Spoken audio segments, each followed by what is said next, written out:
Welcome back, composers, arrangers, professionals, students, everyone who's curious about composition, arranging, instrumentation. This is an important topic today, transcribing techniques and the preparation of score and parts. These are essential bits of information that you should know before attempting your first true score. Perhaps you've worked through a solo or duo or a trio, but when you're working on something bigger for the first time, for example, a woodwind quintet, brass quintet, string quintet, or perhaps a chamber orchestra, you need to know these essentials. Okay, so let's get into it. There are several, well, here are two basic approaches in transcribing / arranging a piece. Let's say you've been given a piece or perhaps you've chosen a piece. Okay, how about Debussy, Clair de Lune? Why not? That's a beautiful piece, and let's say you want to score it for woodwind quintet. What are we thinking? Well, one approach is to retain the sound of the original. So how does the actual piano sound when making this? You can hear an initial attack of the piano and a quick sustain. Also, we tend to use pedal when we're playing this. How does that contribute to the overall sound? Right? Notice I'm holding the left hand and then adding the right hand. So how would we have to represent that on the page? How could we arrange that for woodwind quintet or any number of other options and retain the original sound? In order to do this, we need to become familiar with the sound of the original and which sounds can be duplicated. Do you have an attack, an instrument or group of instruments that can recreate that sense of attack, decay, hold, add another sound?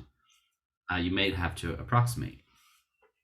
Using a list of instrumental sound equivalents and plan substitution. So you have this in your textbook.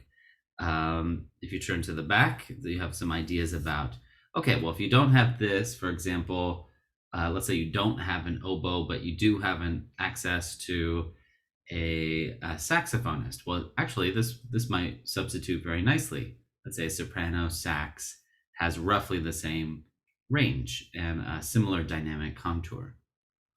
So that would be a good substitution. Scoring a piece in the new medium, assigning passages. Okay, so let's say I have a woodwind quintet and I want to try for this opening figure. Well, I think I would probably give the highest notes to the flute and then perhaps the clarinet just underneath it. Let's see, the other, I think I would probably give that to bassoon and maybe stopped horn or muted horn. That way we have a very soft opening.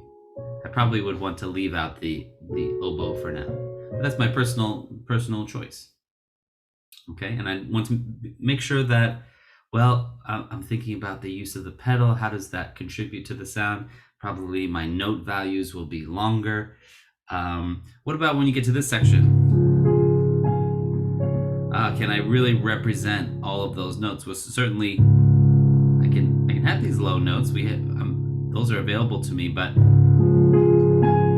this would be difficult to reproduce exactly. So when choosing a piece for a specific ensemble, you'd want to pay close attention to, well, is this a piece that will work for woodwind quintet? Perhaps not. I think we could approximate it, but I think you'd have to make some hard decisions. Perhaps something else a little bit more, thin sounding with a clear melody and accompaniment might be more suited for that. Okay, something like that I think would be easier to reproduce on for a woodwind quintet. Okay, second approach, reconceiving the work in a new medium. Okay, so this is important. Let's say I did take that example and I want to reconceive it. Well, I think this would be a good idea because there are so many piano techniques involved, especially the use of the pedal with reproducing this. I don't think I can really, I don't think I can represent that pedal sound very well with 5 instruments, woodwind quintet. So I'd want to be thinking about, okay, well, how else can I perhaps just give that opening to 2 instruments? It would sound a little bit more melodic too. It wouldn't get that pedal effect, but I think it would become something that might sound better for the intended ensemble. So in general, you will be kind of wrestling between these 2 approaches. Sometimes it's not all one or the other. But I would really encourage you to think about, first, is your selection appropriate for your ensemble, and how best can you translate it into the new medium? You determine which characteristics of the original are a result of the medium and not the musical conception. So can we take some of those, the music, the stuff that makes the music out? Can we alter the rhythms and have it be approximated? For example, that piece starts on the upbeat. Could we start on the downbeat in this arrangement? What if this key is a little bit too difficult? D flat major, so that would make the horn A flat major, and the clarinet and B flat, that would be E flat major. Okay, they're not terrible keys for for those instruments, but let's say you had younger players. What if we took it down a half step? C major. That might be easier to reproduce, or maybe up a half step. D major. That would be another choice. Maybe that would work better for strings in that case instead of an all flat key. So we're thinking about elements that we can change but still retain the original music without straying too far. We're still representing the music well. Which music characteristics of the new medium are most appropriate to stress? So I think, for example, I think this would be very doable for our woodwind quintet, especially if we got rid of some of the held notes. Okay. Which can I bring out? What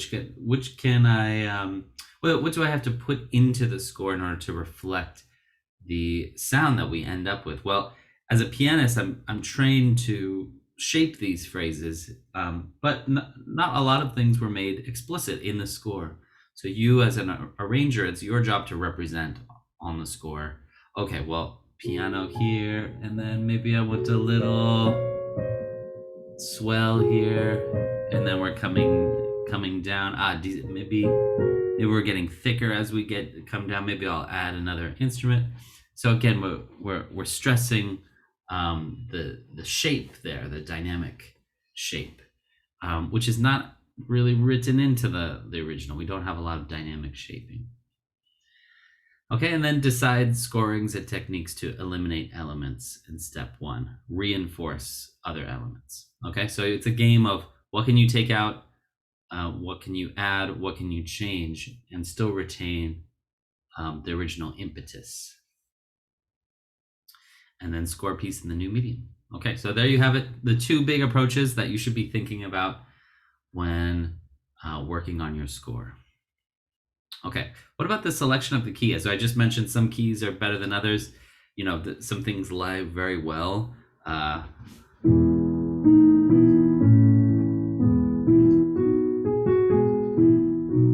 Right? A piece in E major, for instance, feels great on the piano. Very easy to play. This is a bad key for the French horn. That would be B major. For the clarinet and B flat, that would be F sharp major or G flat major. Not great, especially if you're working with younger players.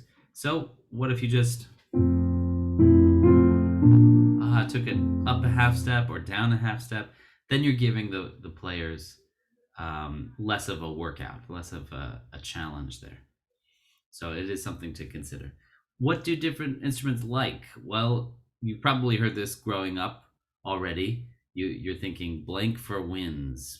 What's in general, what do wind players tend to like to see?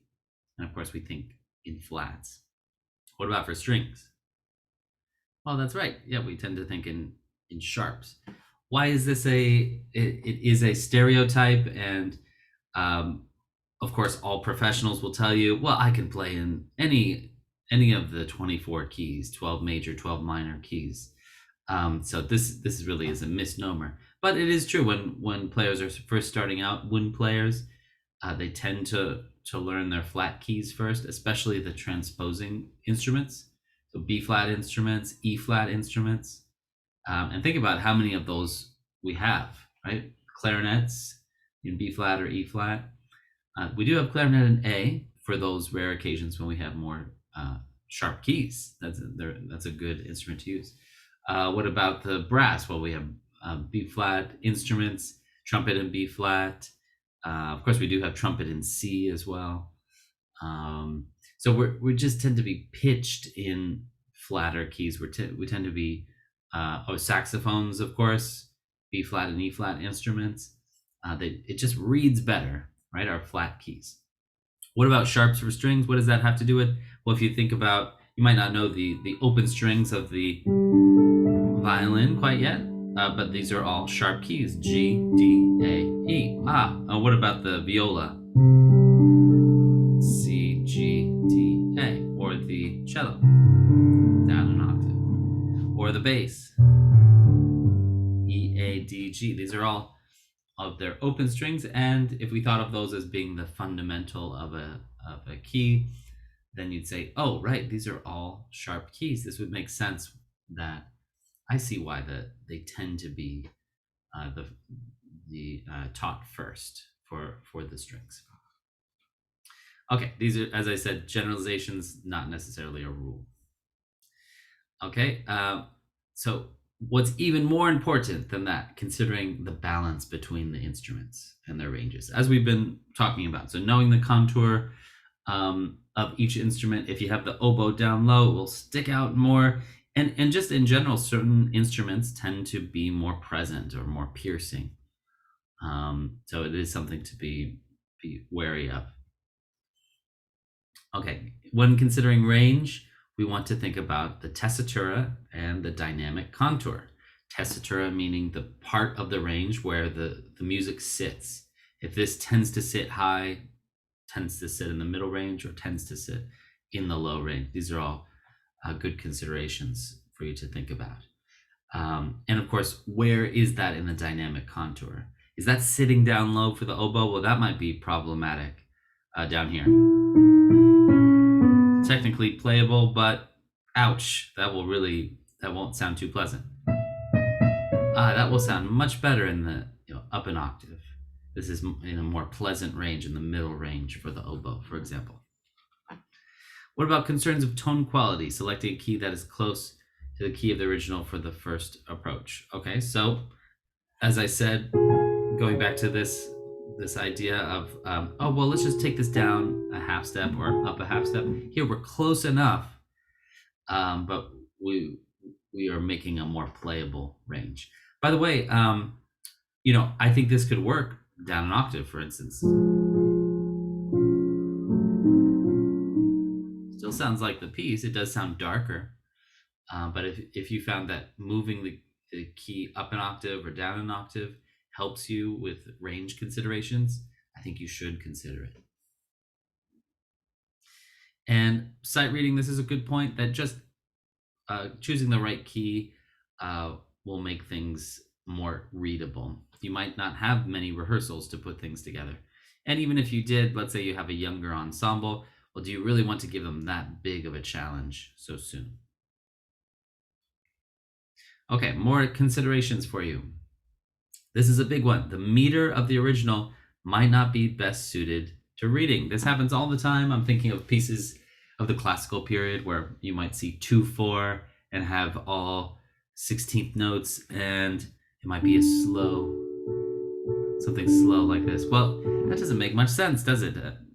Or perhaps you have a piece in 3/2, when really you could represent the whole piece in 3/4, and it might be so much more readable. So do consider, take a look at your piece that you're arranging and ask yourself, is this easily readable for my ensemble. And if not, you might consider changing the time signature. So really we're talking about, the difference between 3/8 and 3/4. So we're often changing the bottom denomination. Okay, 4/2 versus 4/4, or 2/4 versus 4/4, etc. Ornaments. This is another topic. Of course, on a piano, these sort of turns are very common. Or maybe you have a specific mordent.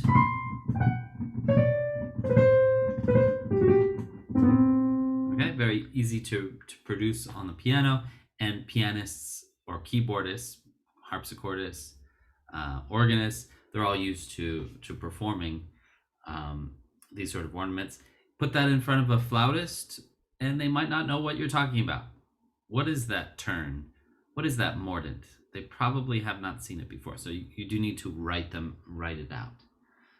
If you need a list of ornaments, that's easy to rectify at the beginning of most. There are many manuals for, let's say you're arranging a piece from the Baroque or classical era. Well, those translations are usually available. So write out all of your ornaments, and you'll have an easier time representing music. Okay, so here are some pieces which we'll look at in class. I won't play them for fear of copyright infringement, but we'll look at these and see. The biggest one I want you to think about, if you have let's say you have an Alberti bass,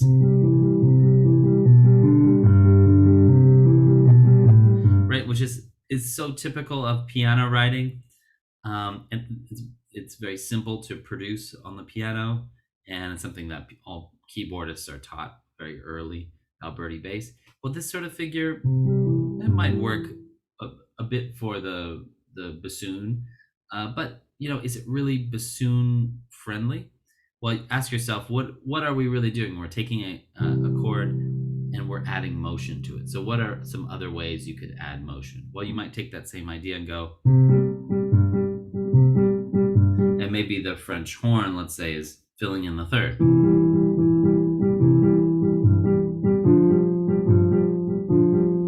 Much easier to produce with. Here we have more rests, and we're allowing more than one instrument to have sustain. Or perhaps you have one instrument holding the bottom note and two other instruments producing an accompaniment.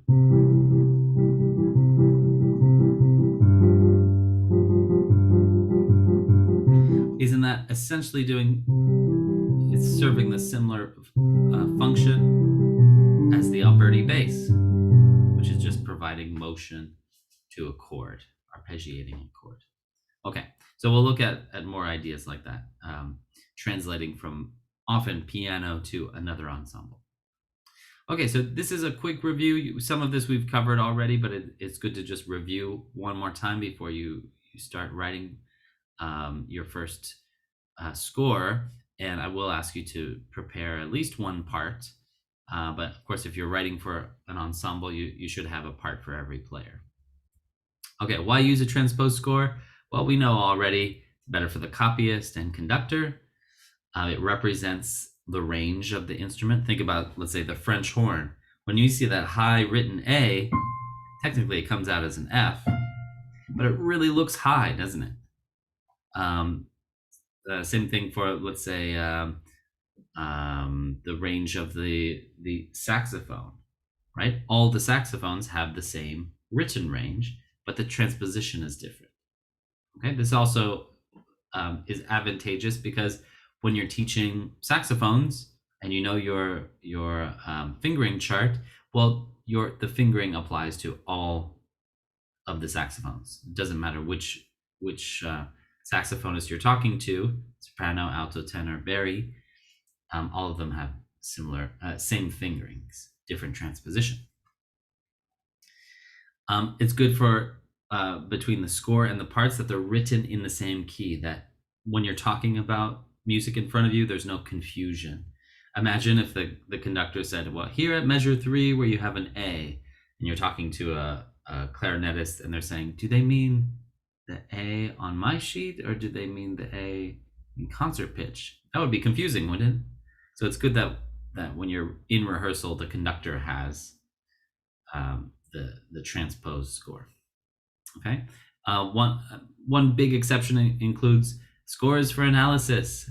This comes up all the time in modern music, where sometimes it's not obvious if we have a transpose score or not. And here it might be easier for us to analyze a score in a concert pitch.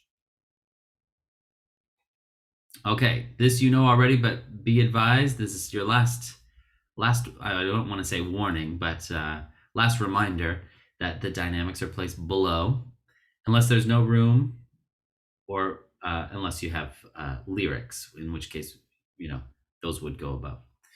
Dynamic indications are placed above the staff. Allegro, rallentando, accelerando, all of them should go above the staff.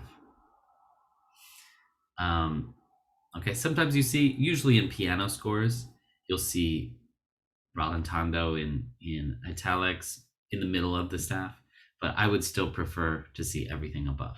Just be consistent. And of course, we know vocal music, text is placed below, and so dynamics are placed above. Okay, some score preparation shortcuts. This probably won't come up right now, but this would be good for you to know about in the future.